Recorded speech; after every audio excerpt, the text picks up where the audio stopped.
Salut les amis, c'est Jossera Matteo, j'espère que vous allez bien. Alors voici un tout nouveau format sur la chaîne, c'est les loots du mois, où je vais vous présenter donc les acquisitions que j'ai pu avoir, que ce soit en achat ou en cadeau.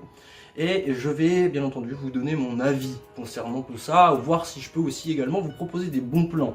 Il faut savoir que l'idée vient du Daily Geek, que vous pouvez également retrouver et suivre sur Twitter et sur YouTube si vous le souhaitez. Il fait également des let's play, en plus de parler des bons plans qu'il fait tous les mois. Là je vais vous présenter petit à petit donc les acquisitions que j'ai eues en mois de janvier. Bon, j'ai gratté un peu, je vais pas vous mentir, j'ai pris un peu sur ce qu'on m'a offert à Noël. On m'a offert pour Noël un super truc. Franchement j'étais étonné et j'ai testé, c'est super agréable à jouer. Alors je remercie encore une fois mon pote qui m'a offert ça pour Noël. Donc il s'agit du Monopoly Mario Kart. Je vais pas vous mentir, c'est génial. C'est une tuerie ce petit jeu. Moi qui n'ai pas fan du Monopoly à l'origine, parce que ouais, j'ai quelque part le Monopoly World of Warcraft qui traîne dans un coin. Le Monopoly, en fait, là où il est intéressant, c'est que les règles sont différentes. Je vais vous expliquer vite fait. Déjà, en plus, vos jetons, vous regardez, c'est les personnages de Mario Kart. Vous avez les deux dés. Le dé normal pour avancer les cases, et vous avez également le dé carapace bleue, verte, banane, éclair. Vous avez également les pièces, ça vous fait gagner 3 pièces quand vous tombez dessus. Donc en fait il faut lancer les 2 dés, le bonus avec le personnage en question, parce qu'il a une carte avec des capacités, ça vous permet donc de gagner des pièces, de balancer une carapace sur un adversaire, comme dans le jeu d'ailleurs, ou alors des bananes, et ça fait perdre des pièces aux adversaires. Il faut savoir que vous achetez toujours les terrains, sauf que là c'est des circuits. Et plus vous avez le terrain, par exemple, vous connaissez les règles du Monopoly. Et franchement, celui-ci est super agréable à jouer et moins complexe. En tout cas, moi j'ai adoré personnellement. Et pour ceux qui sont fans un minimum des jeux de société ou le Monopoly, prenez-le. Franchement, prenez le Monopoly Mario Kart si vous le pouvez. Deuxième acquisition. Alors là, celui-ci, pareil, je l'ai eu à Noël. Et franchement, alors là, je suis comme un dingue. Je suis ouf. Ce jeu, je l'avais eu déjà à son origine à l'époque, il y a quelques années. C'était la version Deluxe, machin. Et là, depuis qu'il y a eu la nouvelle émission, il y a eu un nouveau jeu de société. Bah, je vous le donne en 1000. Hein. Eh ouais, c'est le Burger Quiz. Franchement, Alain Chabat, merci beaucoup pour ce magnifique Burger Quiz en jeu de société. Et aussi, surtout, pour l'émission. Chaque fois, je me tords en deux tellement je suis mort de rire.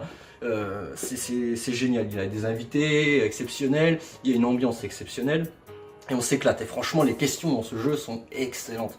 Il faut savoir que celui-ci, il est vraiment bien. Il est vraiment bien, il est complet, on peut passer des heures à s'éclater dessus, surtout en soirée avec des potes ou même en famille, hein, c'est possible.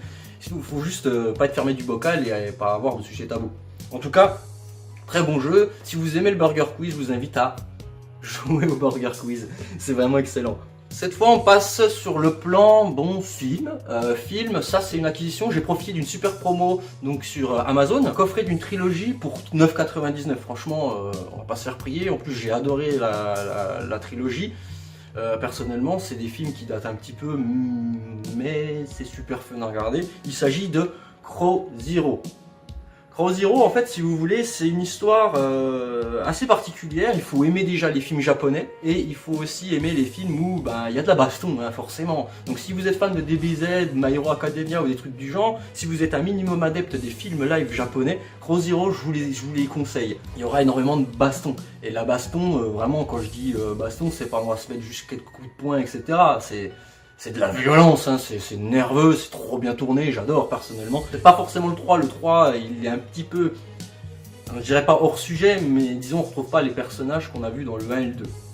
J'ai un peu moins apprécié personnellement, mais bon, c'est question de goût. Donc franchement pour 9,99, si vous aimez les films japonais, et en plus de ça orienté un peu shonen comme on a l'habitude de voir, sautez le pas, hein. Franchement sautez le pas, débrouillez-vous pour les voir en streaming, hein. Ça vaut vraiment le coup. Je vous fais pas le résumé, au pire mettez sur pause et vous pouvez lire brièvement le synopsis. Après il y a les bandes annonces que vous pouvez trouver facilement sur YouTube aussi. Ensuite, un autre cadeau qu'on m'a fait pour Noël. Bon, là c'est un ami qui va se reconnaître forcément. Hein. Il m'a offert donc la manette Super Smash Bros. Ah, franchement elle est excellente. C'est la manette Pro Switch, hein, pardon.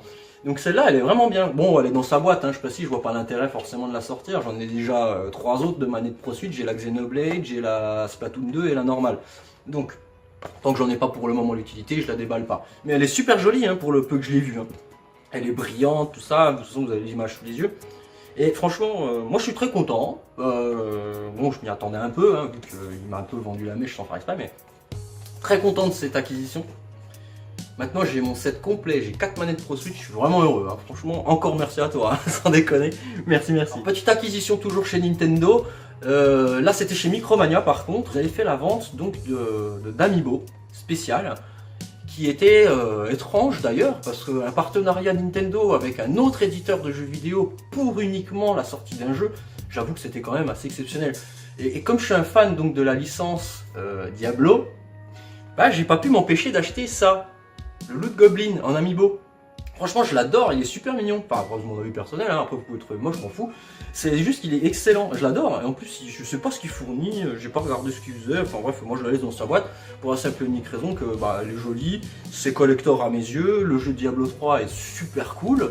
Bon, je l'ai pas sur Switch, mais je l'ai sur PC depuis sa sortie d'ailleurs, que j'ai pu bouffer en long, en large, en travers au moins 50 fois. Et franchement, le petit Loot Goblin, je l'ai eu pour 4,99. Ouais, alors qu'il en vaut 14,99, on va pas se mentir, hein. C'est juste que j'ai utilisé un bon d'achat, et puis voilà, 5 balles, je vais pas me plaindre, hein. Franchement, pour ceux qui sont collectionneurs d'Amiibo, allez-y, parce qu'elle est vraiment très jolie, hein. La finition est bonne, même si je l'ai pas ouverte, hein. Toujours en restant chez Nintendo, j'ai fait l'acquisition d'un jeu qui au début ne m'emballait pas vraiment. Mais après qu'on m'ait fait tester celui-ci sur PS4, je l'ai pris sur Switch, parce que franchement, il est super agréable ce jeu. C'est particulier, pour ceux qui ne connaissent pas les jeux du genre. C'est Labyrinth of Refrain, un petit dungeon scroller, franchement typé JRPG tour par tour, c'est super agréable. C'est la première fois que je fais un dungeon scroller, sans déconner, c'est super agréable. En gros, c'est d'aller dans les donjons, farmer, et faire de la revente, améliorer son équipement, et encore aller de plus en plus loin, de plus en plus profond, bah forcément jusqu'à la fin. Moi je l'ai pas fini, mais je suis déjà quand même à une vingtaine d'heures de jeu, et je m'éclate comme un dingue. Je le conseille pour ceux qui sont fans de JRPG tour par tour et qui potentiellement auraient envie de se lancer dans les dungeon scrollers. Autre acquisition sur Switch. Ah, celui-là je pouvais pas passer à côté, j'étais déjà énormément fan à l'époque sur Xbox 360.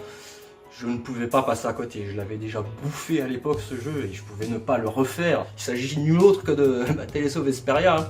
Il est excellent ce jeu. Donc sur Switch il est très beau, étonnamment, je m'attendais à ce qu'il soit un peu baveux, même en mode portable, mais finalement ça passe crème. Il est très bien. Franchement, je dirais pas que c'est mon Tales préféré, mais il fait partie de mon top 3 facilement.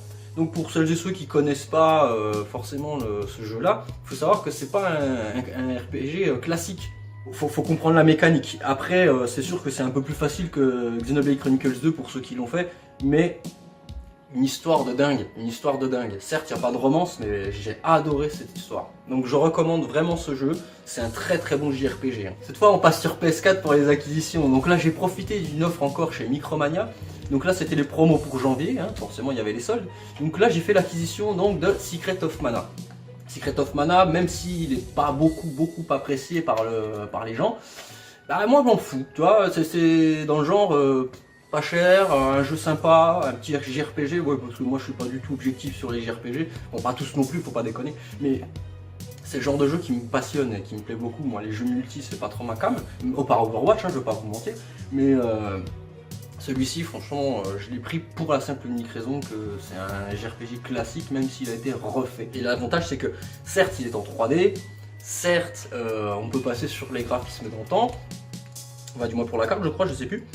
Et il y a un mode coop, local, donc on peut jouer à deux en même temps, même si je trouve que c'est pas très intéressant. En plus de ça, il est entièrement doublé en anglais comme en japonais, et ça c'est vraiment très intéressant.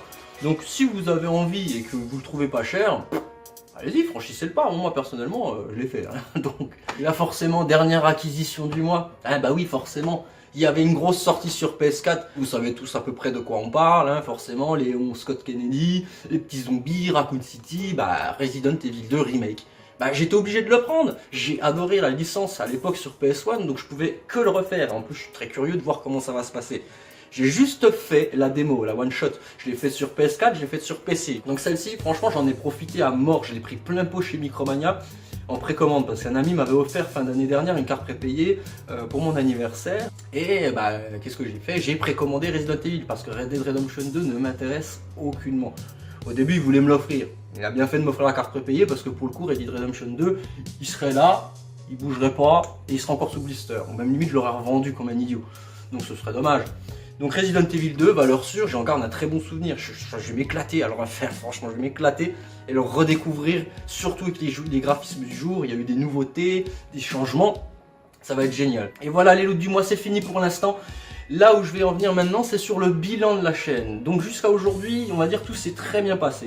J'ai pu faire 6 émissions à l'heure actuelle, j'aurais aimé pouvoir en faire plus, et j'en ferai plus de toute façon.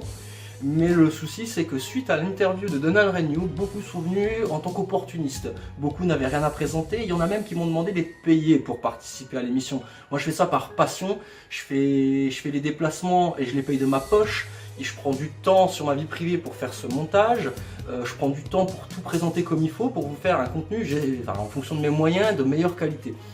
Bien entendu, Passion Découverte pour le moment est en stand-by, entre guillemets, c'est parce que je suis en train de bosser sur une édition spéciale qui est pour une amie, Starbellule, qui est sur Twitter. Et bien entendu, sur un thème qui lui plaira forcément. Mais il y aura un court-métrage incrusté dedans, ce qui fait que ça prend beaucoup de temps, beaucoup de travail, surtout au niveau production. Et concernant tout ça, je ne sais pas quand est-ce qu'il viendra. Je ne peux même pas dire quand est-ce qu'il sortira parce que on est encore dans les prélistes du travail et je dois encore voir certains éléments avec l'invité. Suite à ça, donc la chaîne va suivre un gros mouvement. Elle va peut-être changer de nom ou alors peut-être simplement elle sera un peu moins active parce que je vais me lancer dans un gros projet professionnel sur les réseaux sociaux et je vais vous donner petit à petit des détails sur les réseaux sociaux et au fur et à mesure que je ferai des vidéos. Parce que en l'état actuel, je suis sur le plan administratif, création donc, du projet, et c'est un peu compliqué. L'état actuel, je ne vais pas vous bourrer le mou, ça ne servira à rien, parce que je ne sais même pas encore où je vais me lancer. J'ai déjà des projets prévus avec une équipe, on verra ce que ça va donner. Mais on est encore en phase d'écriture et sur le plan administratif pour créer tout ça. Merci d'avoir suivi cette vidéo jusqu'au bout. N'hésitez pas à mettre un pouce bleu si ça vous a plu ou un rouge avec un commentaire pour argumenter pourquoi ça vous a plu et pourquoi ça vous a pas plu afin de faire évoluer la chaîne. N'hésitez pas également à faire partager sur les réseaux sociaux si vous le souhaitez et également à vous abonner. Ça aiderait justement à faire évoluer la chaîne du mieux que je le pourrais et que vous pouvez m'accorder. Parce que c'est grâce à vous quand même que je peux faire avancer tout ça, même si c'est une passion, un délire, un kiff.